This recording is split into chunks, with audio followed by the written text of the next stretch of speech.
ఇక వృశ్చిక రాశి వారి ఫలితాలని పరిశీలించి చూస్తే ముఖ్యంగా విశాఖ నక్షత్రం వాళ్ళు పట్టుదల, కోపం ఈ రెంటిని తగ్గించుకున్నట్టయితే చాలా సుఖాన్ని పడేటటువంటి అవకాశం బాగా ఉంటుంది వారికి.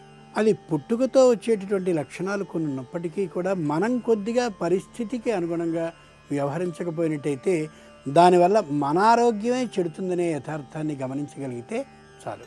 అనురాధ నక్షత్ర జాతకులు ధనానికి సంబంధించిన కొద్ది ఒత్తిడికి ఈ వారం గురవుతారు.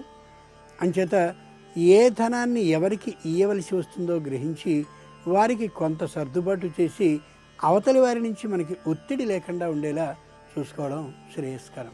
జ్యేష్ఠ నక్షత్రం వాళ్ళు కొత్తదైన ఉద్యోగంలో వాళ్ళు చేరుతారు. పాత ఉద్యోగం కంటే ఎక్కువ జీతాన్ని సంపాదిస్తారు. అంతేకాక 4 లేదా 5 నెలల్లో చక్కటి శుభవార్తని కూడా వినబోతున్నారు కాబట్టి మరింత ఆనందకరంగా ఉండొచ్చు. ఆంజనేయ స్వామి స్తోత్రాన్ని పఠించుకుంటూ ఉండడం ఎంతైనా అవసరం.